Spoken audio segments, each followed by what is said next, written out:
ఇల్లు ఆడినోడికి ఏమీ లేదు, కూర్చొని తిన్నోడికి ఏదో అన్నంత కడకాలో ఎడకాలో. ఇలా మనిషి స్వార్థంలో పడి, అందుకే బైబిల్ చెప్తుంది అనమాట.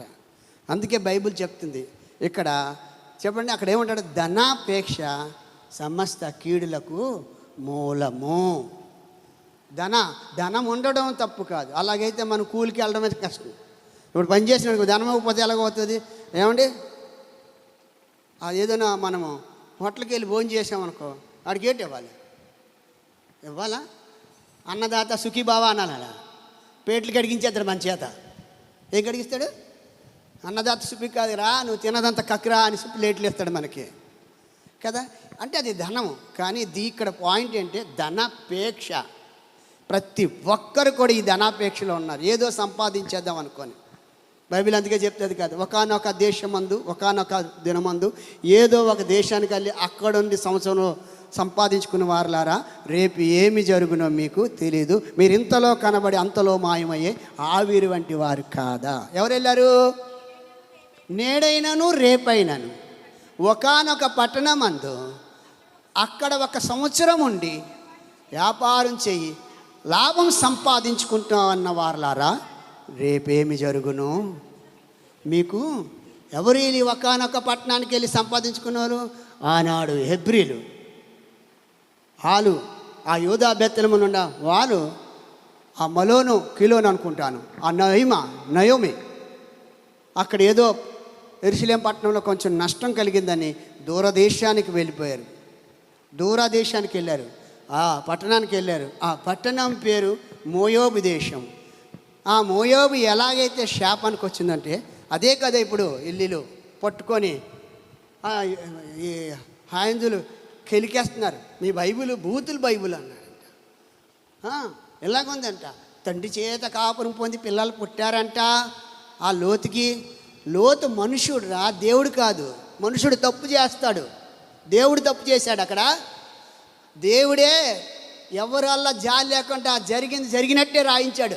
అది గ్రేట్, అది మన దేవుడు గొప్పతనం. నీదని నాదని కప్పేలేదు, అతను ఇప్పి చూపించాడు నీ పరిస్థితి. దాన్ని అసలు తప్పు లోతుది కాదని పేతురు రాసిన పత్రికలో ఉంటుంది. లోతు ఒక తప్పు ఉంది, మత్తు పానీయం తాగేసి మత్తులో పడిపోయి ఆ కూతురు చేసిన పని. ఏదో పట్టణానికి దాగోడానికి పోయారు, అక్కడ బయట ప్రపంచం కనబడలేదు, పురుషుల సంఖ్య లేరని అక్క చెల్లితో చెప్తుంది. ఈరోజు మనం పురుషుల సంఖ్య లేకపోతే మనకు సంతానం ఉండదు, మన తండ్రితో సాంగత్యం చేసి మనం సంతానం సంపాదిద్దామన్నారు అని చెప్పి ఆ మొదటి వెళ్ళి ఫుల్గా తాగించి ఆ తండ్రిని సాంగత్యం చేసింది. అతనికి ఆ మత్తులోని ఎవరు ఏం చేస్తున్నారో ఎప్పుడు వెళ్ళిపోయారో అని కూడా తెలియదని బైబిల్లో రాయబడింది. అలాగే రెండోదాన్ని చెప్పింది చూసారా, తను తప్పు చేసింది, రెండోదాన్ని హెచ్చరించలేదు. ఈరోజు నేను చేశాను, రేపు నువ్వు చేయి. అదే చేసావా? ఆదాము వద్దన్న సంగతిని ఆ అవ్వ పండు తినేసి నువ్వైనా బ్రతుకున్నావు అన్నదావిడి. నేను పడిపోయాను, నువ్వు పడొద్దు, నువ్వు జాగ్రత్త పడని అనలే. కనుక ఇది నేను తిన్నాను, నువ్వు తిను అంటే అర్థమవుతుంట, నేను పడ్డాను, నువ్వు పడు. ఈ రోజుల్లో ఎవరు కూడాను లేపినో లేరు, పడగొట్టినోళ్ళే ఉన్నారు. ఎందుకు? ఇది అంచె దినాల్లో అలా జరుగుతుందని బైబిల్ చెప్తుంది. అవునండి, పడగొట్టనే ఉన్నారు. ఇప్పుడు ఎవరు వెళ్తారు ప్రార్థనకి? అయినాను అంత దూరం వెళ్తారా? ఇప్పుడు డబ్బులు ఛార్జీకి ఎంత ఉండాలి మనకి? ఇప్పుడు అక్కడికి వెళ్ళాలంట అని ఎగ్గొట్టేస్తున్నారు. ఎగ్గొట్టండి. దొరుకుతావులే చెల్లి, దొరుకుతావులే, ఏదో ఒక రోజు నువ్వు దొరుకుతావు. దొరకవా? ఒక నేరస్తుడు తప్పించుకొని 10 రోజులైతే 10 రోజులు దొంగోడిది, 10వ రోజు పోలీసోడిది. 10 రోజులు ఎవరిది? 10లో 9 ఎవరిది? ఎక్కువ తక్కువ? ఏ సారా శేఖర్ దొరికిపోతాడు, ఏ వైన్ షాప్లో దొరికిపోతాడు. అర్థమైందా? అలాగనే దేవుడు మనల్ని కోరుకున్న జీవితం ఒక ఉజ్వలమైన భవిష్యత్తు లాంటిది. తన దగ్గర నిలబెట్టుకోవడానికి చూసా తన దగ్గర నిలబడడానికే పరిశుద్ధాత్ముడిగా వచ్చాడు అతను. నాలో నీవు, నీలో నేను, నాలో నీవు, నీలో నేను కలిసి ఉండాలయ్యా, మనం కలిసి ఉండాలయ్యా, పరిశుద్ధాత్ముడా యేసు పంపిన వాడవు నీవేగా. పరిశుద్ధాత్ముడా యేసు పంపిన వాడవు నీవే. తండ్రి నిన్ను చూడాలని, తండ్రి చిత్తం చేయాలని నా ఆశయ్యా. తండ్రి నిన్ను చూడాలని, తండ్రి చిత్తం చేయాలని నా ఆశయ. నాలో తండ్రి చిత్తం చేయుటకు పంపబడిన వాడా ఇప్పుడే దిగి రమ్మయ్యా. నాలో తండ్రి చిత్తం చేయుటకు పంపబడిన వాడా ఇప్పుడే దిగి రమ్మయ్యా. నాలో నీవు, నీలో నేను, నాలో నీవు, నీలో నేను కలిసి ఉండాలయ్యా.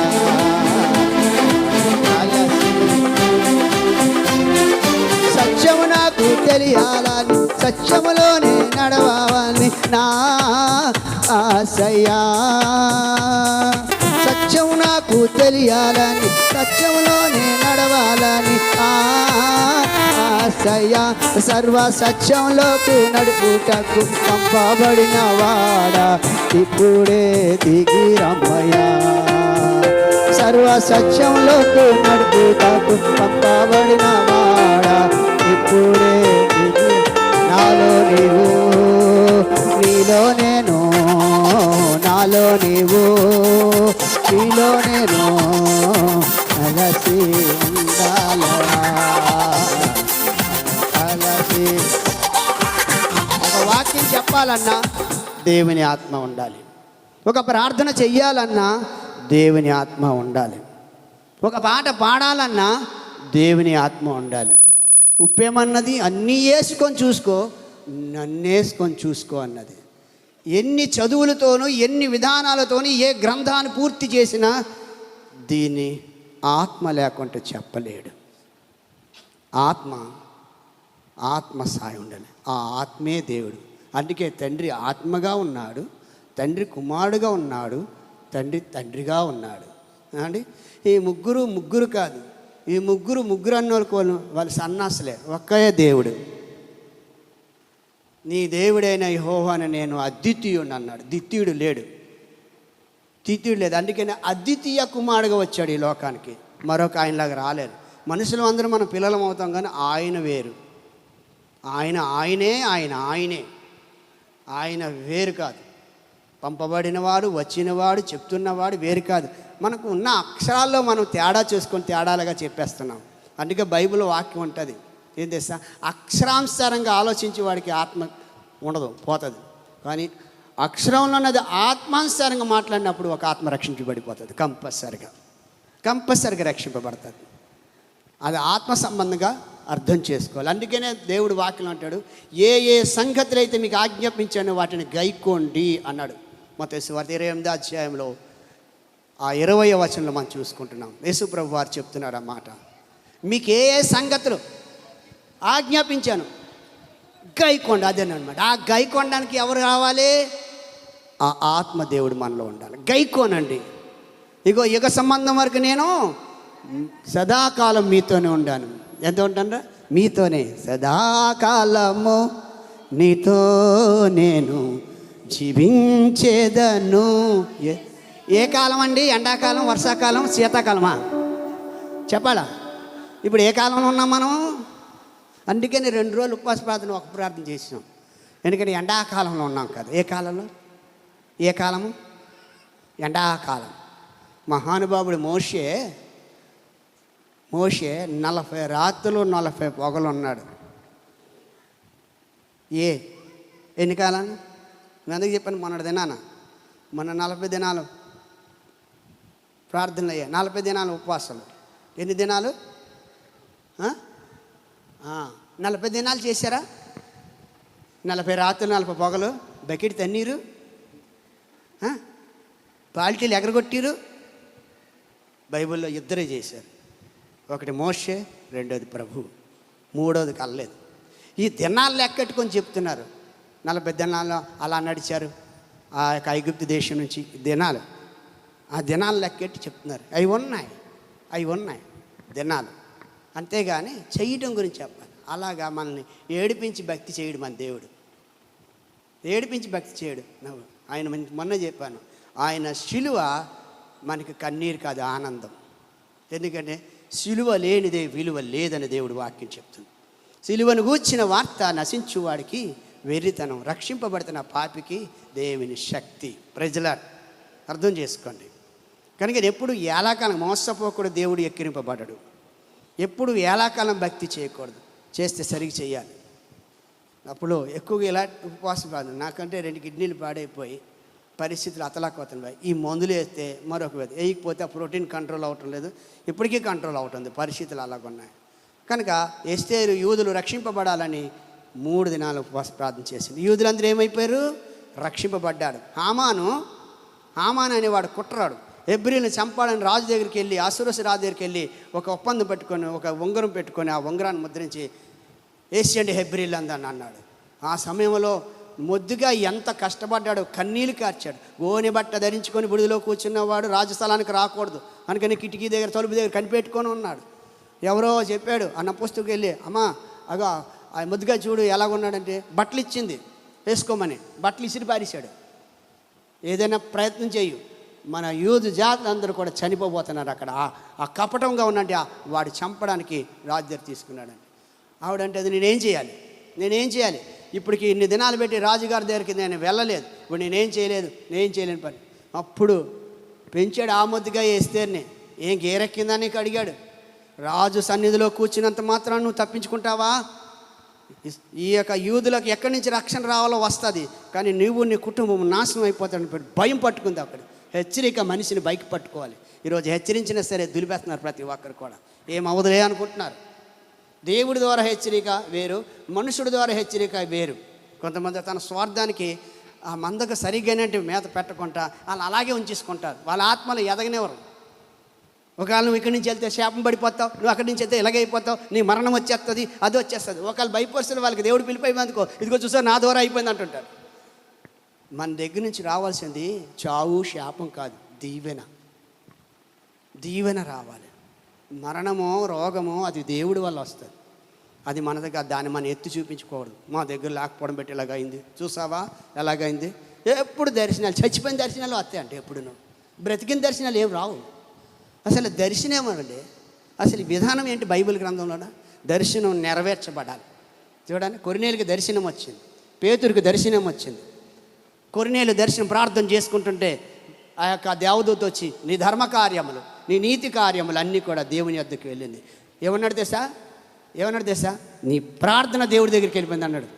కొర్నేలుకి ఎంత ధైర్యం వచ్చిందో. అపోస్తుల కార్యం 10వ అధ్యాయము 3వ వచనం చదువుదాం. చూడండి ఏముంది అక్కడ. పొగలించుమించు వచ్చి ప్రార్థన చేస్తున్నారు. ఈయనెవరు? అన్యుడు. ఈయనెవరండి? కానీ దేవుడి మీద భయభక్తులు ఉంది. ఈ యొక్క కొర్నేలు దర్శనమందు తేటగా అతను కనబడ్డది. దూత వైపు చూసి భయపడి ప్రభువా ఏమని అడుగుతుండగా చూడండి ఏమంటాడు, నీ ప్రార్థనలు, నీ ధర్మకార్యములు దేవుని సన్నిధికి ఎక్కడ ఎలాగందంట, మనం ప్రార్థన చేస్తా తలుపు దాటడం లేదు. అది ఇదే దేవుడి దగ్గరికి వెళ్ళిపోయింది, తలుపు దాటలేదు. మా అబ్బాయి మేము కుటుంబం ప్రార్థన చేసుకున్నప్పుడు వీడు గబగబా చేసేసేవాడు ప్రార్థన, సూత్రం అనేసాడు, అయిపోయింది ఆమె అని. అక్కడ కానీ మేము చేసుకోవాలి కదా, మా మూతులు చూస్తుంటాడు అలాగ. వీళ్ళు ముగించినట్టే అలాగే అన్నట్టు ఈ ప్రార్థన ఎక్కడికి వెళ్ళింది? ఎప్పుడైతే ఆ ప్రార్థన నీ తండ్రి దగ్గరికి వెళ్తుందో నువ్వు అడగకుండా ఇస్తాడు దేవుడు. వెళ్ళిపోయింది. అదే రీతిగా పేతురికి దర్శనం వచ్చింది. చర్మకారుని ఇంట్లో ఆయన ఉంటే ఆయన భోజనం ఆలస్యమైంది. మీదకి వెళ్ళి ఆయన ధ్యానంలో ప్రార్థన చేస్తుంటే అక్కడ దుప్పటితో 4 చెంగులు దింపబడింది, కిందకు వచ్చింది. అందులో చతురాశపు జంతువులు ఉన్నాయంట. ఏ జంతువులు? భూమి మీద, ఆకాశం మీద ఏదేదో ఎగురిన జంతువులు అన్నీ మొత్తం అందులోనే ఉన్నాయి. ఆకలితో ఉన్నాడు. ఏమన్నాడు? ఆకలితో ఉన్నాడు అనమాట. ఆయన వంట చేస్తున్నాడు.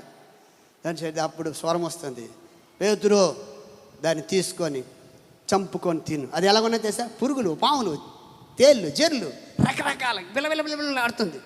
ఇలాగంటున్నాడు పేతురు, వద్దు ప్రభువా, నిషిద్ధమైనది ఎప్పుడు కూడా నా నోటిలో నేను పెట్టలేదు, మీకు తెలుసా అంటే అప్పుడు 2-3 సార్లు వచ్చిన తర్వాత దేవుడు అన్నాడు, దేవుడు కలిగించిన వాటిని నిషేధమని ఎలాగంటావు? దీనికి కారణం ఏంటంటే కొర్నేలిది ఒక కులం, పేతురుది ఒక కులం. వీళ్ళు యూదుకు సంబంధించి వాళ్ళు అన్ని నుంచి వచ్చినట్టు వారు. అంటే ఇక్కడ అర్థం ఏంటంటే మేము వీళ్ళకే ప్రకటన చేస్తాం సువార్తలు, వీళ్ళకి ప్రకటన చేయం, అన్ని జనుల దగ్గరికి వెళ్ళము. అది ఆయన ఉద్దేశం. అప్పుడు ఈయన ఈ యొక్క దర్శనంలో చెప్పాడు, ఫలానా వ్యక్తులు నీ దగ్గరికి వస్తున్నారు, సందేహించుకుంటూ వెళ్ళాడు. అది దర్శనాలు. కొన్ని దర్శనాలు అలాగుంటాయి, కొన్ని దర్శనాలు ఎలాగుంటాయి, కొన్ని దర్శనాలు ఎలా. రైల్వేలో ఒకడు ఉన్నాడు, అలాగే ఎక్కడి నుంచో వచ్చేసేవాడు, నా గురించి నీకేం కనబడుతుంది?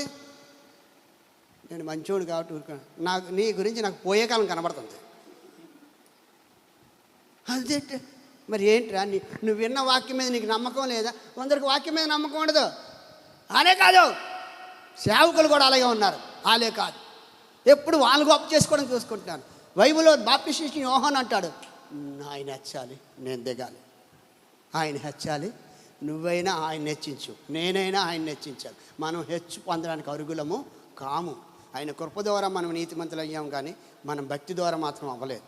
ఆయన కృప, నీ కృపలే నీ క్షణము, నీ దయలే నీ క్షణము, నేను ఊహించలేను యేసయ్యా, నీ కృప నాకు చాలయ్యా, నీ కృప లేనిదే నే బ్రతుకలేనయ్యా. యేసయ్యా, నీ కృప నాకు చాలయ్యా, నీ కృప లేనిదే నే ఉండలేనయ్యా. కృపలుండే పరలోకానికి వెళ్తాం, కృప ఉంటేనే పరలోకానికి వెళ్తాం. అది పాస్టర్ కానీ ఇంకెవరైనా కానీ కృప లేకుంటే వెళ్ళలేరు ఎవరు కూడా అండి. కృప లేకుంటే అంటే కృప అన్న మాట కంటే ఏ యోగ్యత లేని వాడికి యోగ్యత కలిగించడమే కృప. ఎందుకు పనికిరాని వాడిని పనికొచ్చినట్టు చేయడమే కృప. ఆయన పనికొచ్చిన వాళ్ళు తీసుకోవడానికి లేదు. ఆయన నీతిమంతుని పిలవ రాలేదు. ఎవరిని పిలిచాడంట? పాపులుగా ఇచ్చే వాళ్ళని కాపులుగా మార్చాడా? మేము కాపులు వాళ్ళమి, ఇదొకటి ఎక్కువైపోయింది.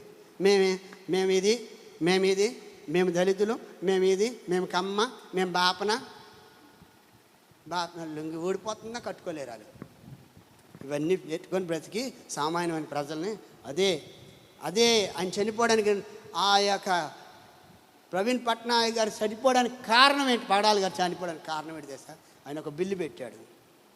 ఆ బిల్లు పెడితే సగం అందరికి లాభం, క్రైస్తవులకే కాదు, చచ్చే కమ్మవారికి అని ఇంకా కిందన ఇక మాతిగా ఏ ఉన్నాయి కదా, ఆ జాతులన్నిటికీ కూడాను ఒక బిల్లు రావాలని పెట్టడానికి వెళ్ళారు.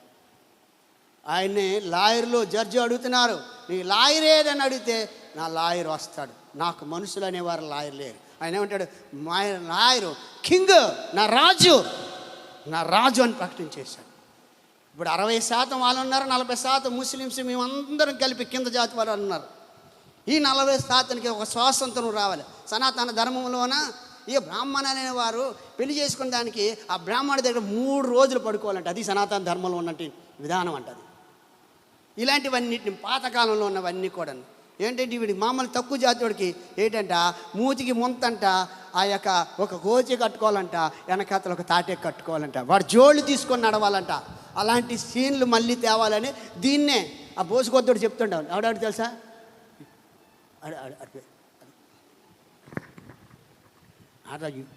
ఏం పేరు, యోగ్య అఘోరి, జైల్లో ఉన్నాడు ఇప్పుడు. ఆడేమో ఆపరేషన్ చేసుకుని ఉన్నాడు, ఆడు 2 పెళ్ళిళ్ళు చేసుకుంటాడు. 2 పెళ్ళిళ్ళు. అసలు ఆడు చిన్నప్పటి కాడి నుంచి సిట్రీ ఏంటంటే చదువుకోవడానికి వెళ్ళకుండా ఇలాంటి అఘోరీలు వచ్చిన వాళ్ళతోనే వెళ్ళిపోతున్నాడంట. అప్పుడు అక్కడ జరిగిన స్టోరీ ఏంటి, వాళ్ళతో అలాగే వెళ్ళిపోయాడు, ఎన్నో రోజులు వెళ్ళిపోయాడంట.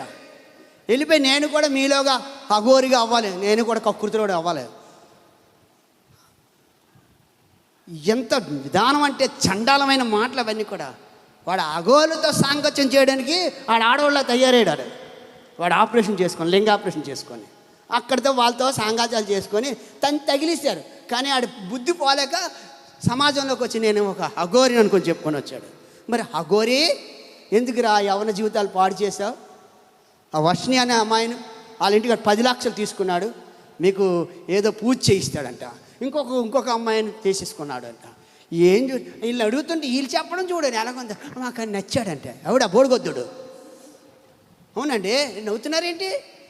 ఆడు ఈ మధ్యన గాంచాలు కట్టడం నేర్చాడు. అసలు బోడిగొద్దు, వెనక్కి వెళ్తే వెనక దర్శనం, ముందు వెళ్తే ముందు దర్శనం.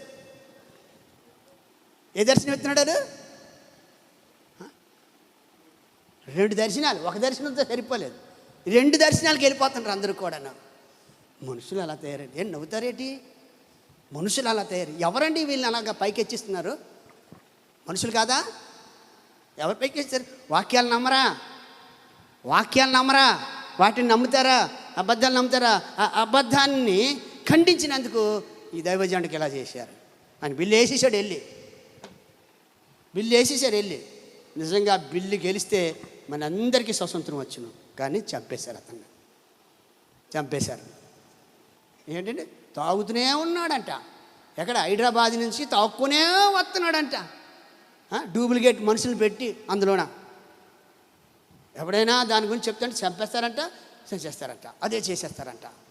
నోరెత్తితే ఇది చేసేస్తారంట అండి. డాక్టర్లు, పోలీసులు అంతా కూడా ప్రభుత్వం వారి చేతిలోకి అది సత్యమని చెబుతున్నప్పుడు కూడాను ఆ కేసును మహానుభావుని వీలే హర్షకుమార్ గారు ఎమ్మెల్యే గారు మాజీ ఆయన ఒకరు, కే పాల్ ఆయన ఒకరు, వీళ్ళండి ప్రాణాలు తెగించి త్యాగం చేసి ఉన్నారు. వచ్చేసింది రిపోర్టు. మళ్ళీ దాన్ని ఓపెన్ చేసి మళ్ళీ దాన్ని పోస్ట్ మార్టం చేయడానికి ప్రయత్నం చేశారు. ఎందుకు చెప్తున్నానంటే ఈ మాటలన్నీ కూడా ఈ ఆ దినాల్లోన మనం అలాంటి బ్రతుకు బ్రతికితే ఈరోజు రాజహంస బ్రతికిచ్చాడు నీకు. నువ్వు డబ్బోడువా, నువ్వు జబ్బోడువా, లేకపోతే ఎవరువా? 26 సంవత్సరాల క్రితం చచ్చిపోతున్న జబ్బోడిని ఇప్పుడు కూడా సేవ చేయిస్తున్నాడు దేవుడు. మనుషులకు అసాధ్యం, దేవుడికి సమస్తము సాధ్యం అని చెప్పాడు. మన దేవుడు అసాధ్యమైన కాదు, సాధ్యం చేయగలిగిన దేవుడు. ఉన్నవాడిని అన్నవాడిని అని చెప్పు అని మోసేతో చెప్పాడు. నన్ను అడుగుతారు, నేనేం చెప్పాను? నేను ఉన్నవాడిని, నన్ను ఎవరు తయారు చేయలేరు, నేనే అందరినీ తయారు చేశాను. ప్రజలాడు చెప్పండి, మనిషి దేవుడిని తయారు చేయగలుగుతారా? మనిషిని దేవుడు తయారు చేశాడు. మాట్లాడుతున్నాం ఆయన ఏ పోలికలు అని అడిగితే నువ్వే చెప్పుకోవాలి, నా పోలికలు అనాలి. ఏమిటంటే చెప్పండి, ఆయన పోలికేటని అడిగినప్పుడు, ఎందుకంటే గ్రంథంలో రాయబడింది, మన పోలికనా నా పోలికనా నేను నరుడిని చేస్తాను. నీ పోలిక ఎవరిది ఇప్పుడు చెప్పు?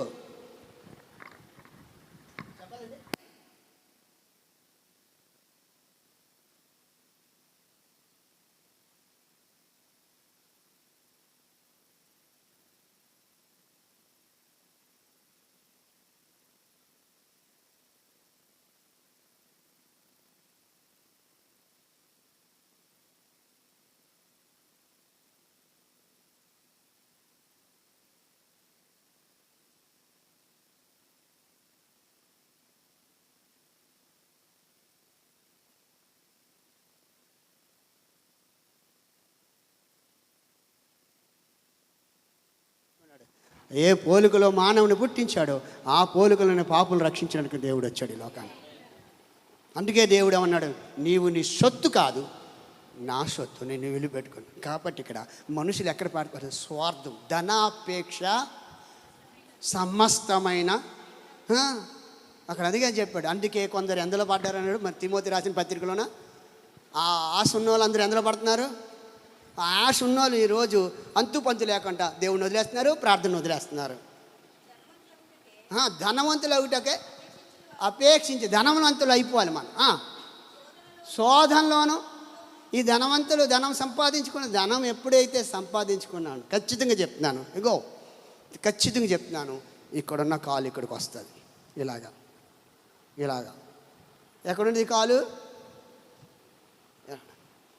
ఎన్ని రోజులు ఆడతాడు ఈ కాలు తెలియదు, కానీ ఆడు మళ్ళీ కింద కాలు ఎట్టుబడి పచ్చరోగం వచ్చేస్తుంది ఆడికి. ఫస్ట్ నుంచి మామూలుగా నడిచినవాడికి అది లేదు. ఆ ధనం కళ్ళు పైకి ఎత్తిసి అనమాట. అందుకే కదా ఒకడు మార్కు సువార్త 10వ అధ్యాయము 17వ వచనం చదవండి ఒకసారి. మార్కు సువార్త 10వ అధ్యాయం 17వ వచనంలో ఏమున్నది? ఆయన బయలుదేరి పోచుండగా పరిగెత్తుకొని వచ్చి నా ఆయన ఎదుట మోకరించి సబ్బోధకుడా నిత్య జీవమునకు నేను వారసునవుటకు ఏం చెయ్యాలి? ఏం కావాలి ఇతనికి? ఏం కావాలి చెప్పండి? మీకేం కావాలి? పాస్టర్ గారు అప్పులని తీరిపోలే, ఒక 10 లక్షలు అప్పు ఉందా? పాస్టర్ గారిని అప్పు అడుగుతున్నా. అది ఎవడో పాడాడు కదా, కోడి పాటు లేదు అందరి మీద చెయ్యేసి భస్మైపోయింది, ఒక్కసారి మీ మీద వేస్తామయ్యా. మమ్మల్ని కూడా భస్మ చేసేద్దరా? అలా ఉంది కదా, భస్మసుడు తప్ప చేశాడు కదా, ఆయన ఇవ్వడమే తెలుసంట, తీసుకోవడం తెలియదంట. ఏది ఇచ్చావో లేదో నీ మీద వేస్తుంటే ఆయన పారిపోతాడంట. ఇవ్వడమే అలవాటు అంట, తీసుకోవడం అలవాట్లేదంట. అలాగనా ఇక్కడ ఏం చేద్దంటే నిత్య జీవం కావాలంట. ఏం కావాలి చెప్పండి? నేను ఏం చేస్తే బాగుంటుందంటే అప్పుడు ఆయన ఉన్న శాసనాలన్నీ చెప్పాడు. ఏమన్నాడు? నేను ఇవ్వాలని పొరుగువారిని, నీ తల్లిదండ్రుని సన్మానించవాలను, నీ పొరుగువారిని దేని ఆశించకూడదు, ఇవన్నీ ఉన్నాయని తెలుసు. అంటే చిన్నప్పటి నుంచే చేస్తున్నాను, ఇంకా నాకేంటి ఏంటంటే చిన్నప్పుడు నాకు ఇంకా లోటు అంటే, అయితే నీకు ఒకటి లోటు, నీ ధనాన్ని అమ్మేసి పేదోళ్ళకి ఇచ్చేసాను, ఫాలో మీ. మొన్న వారం ఏంటన్నాను, ఏంటిది? Run for. మరి ఇప్పుడు వేసేయమన్నాడు అతన్ని, అన్నీ అందరికి ఇచ్చేసే, నువ్వు నన్ను ఫాలో. నేనేమో నిత్యరాజ్యానికి వారసుడు ఎవరు? ఈయనే నిత్యరాజ్యం. నన్ను ఫాలో అయితేనే నీకు నిత్యరాజ్యం వస్తుంది. ఫాలో అంటే అమ్మో నేను రానే. ఎలాగుందో తెలుసా? ఎక్కడైనా బావన్నది కానీ వంగ చోట్ల బావన్నది అన్నాడంట. ఏదైనా వదిలి, కానీ ధనం వదలమంటే మాత్రం నేను వదలను, నాకు చిన్నప్పటి నుంచి మా ఇచ్చిన ఆస్తాను అంటే. అప్పుడు అన్నాడు, నువ్వేదైతే అడిగావో దానికి అరుగును నువ్వు కావంటే. ఎలాగెళ్ళాడని ఉందా? ఒక్కొక్క గ్రంథంలో ఒక్కొక్క లాగుంది. వాడు ధనాపేక్ష గల్లవాడు కనుక అది చేయలేక ఇలాగ అనుకొని వెళ్ళాడు, ఏడ్చుకొని వెళ్ళిపోయాడంట. అప్పుడు ఆయన చెప్పాడు మాట, ఆస్తి గలవాడు దేవుని రాజ్యంలో ప్రవేశించుట కంటే ఇంకోటి ఏంటంటే సూది అంట, సూదిలోకి ఎటు వెళ్ళిపోతుందంట? ఒంటి ఎంత ఉంటుంది, సూది ఎంత ఉంటుంది? యవనంలో ఉన్నప్పుడు సూదిలో దారం ఎక్కించడానికి ఇలా ఎక్కించుకోండి, ఇలా తీసి ఎక్కించుకోండి. కొన్ని దినాలు అయిన తర్వాత ఇలాగ అనుకుంటున్నాను, సరిగ్గా ఆడతానంటే పక్క నుంచి వెళ్ళిపోతుంది. అప్పుడు నాకు వాకింగ్ గుర్తుకొచ్చింది, ఇదేంటిది, ఇది ఇలా ఉంటే ఒంటి ఎలా దూరిపోయింది అంటే ఒక ఉపమానం చెప్పాడు. అంటే ఉపమానకి ఏంటంటే ఇదైనా సాధ్యం, కానీ అది మాత్రం ఎంత మాత్రమో ఆ యామం కలిగిన వాడు వెళ్ళలేడని దేవుడు వాక్యం. అందుకే ఇందులో బైబిల్లో ఇలా తయారయ్యారు. చెప్పండి, శిష్యుల్లో 12 మంది ఒక్కడికి డబ్బు మీద వ్యామం ఉంది, సంచుట్టుకొని తిరుగుతున్నాడంట. చూడు, మన వాళ్ళు ఇప్పుడు చేపలు అమ్మినప్పుడు పెద్ద పెద్ద సంచులు పెట్టుకొని తిరుగుతారు కదా, కొడితే చాలండి, అది చాలా బ్రహ్మాండం ఉంటుంది. ఎంతెంత సంచు, ఎక్కడ లేనమంట అందులోనే ఉంటారు.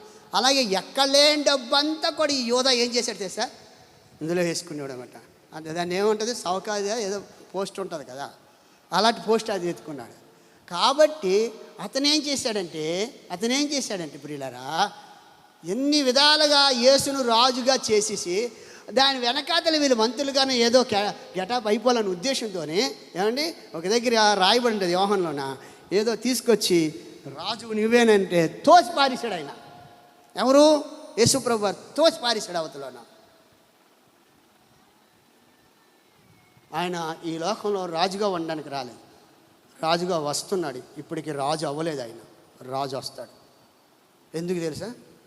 ఇప్పుడు వచ్చింది ఆయన రాజుగా కాదు, పాపముల కొరకు ప్రాణం పెట్టడానికి వచ్చాడు. మొదటి రాకడ పాపులను రక్షించడానికి వచ్చాడు, రెండో రాకడ ఎవరిని రక్షించాడో వాళ్ళని తీసుకెళ్ళడానికి వస్తున్నాడు. చెప్పండి, ఏం చేస్తాడు ఇప్పుడు వచ్చింది? ఏం చేస్తాడు? ఫస్ట్ ఎందుకు వచ్చాడు? పాపుల కొరకు ప్రాణం పెట్టడానికి వచ్చాడు. ఇప్పుడు ఎందుకు వస్తున్నాడు చెప్పండి? రాజు వస్తున్నాడు, జనులారా రాజ్యం తెస్తున్నాడు, త్వరపరి వేగమే రండో ప్రిలారా, యేసుని చేరగరండో. ఎలాగ వస్తానన్న యేసురాజు తెస్తానన్న బహుమానం తేకమానునా, వస్తానన్న యేసురాజు రాకమానునా, తెస్తానన్న. అంతవరకు పాడు, నేను ఏదో చిన్న మొక్క, చిన్న చిన్న బిట్లు అంతేగాని అంతవరకు పాడేస్తున్నట్టు పడుకుని పోతారు ఇక్కడే. ఇప్పుడు మీరు అందరికి భోజనాలు తేవాలి, నేను ఎక్కడికి తెస్తాను? ఆ రోజు అన్నాడు కదా, వీళ్ళందరికీ భోజనాలు ఎక్కడికి తెస్తాం ప్రభు అంటే, మీ దగ్గర రేట్ ఉందని అడిగాడు. అదనమాట. కాబట్టి ఇక్కడ ఒక బహుమానం తెస్తున్నాడు మనల్ని తీసుకెళ్ళడానికి. ఆయన కూర్చున్నప్పుడే, ఆయన భూలోకంలో ఉన్నప్పుడే చెప్పాడు. భూలోకం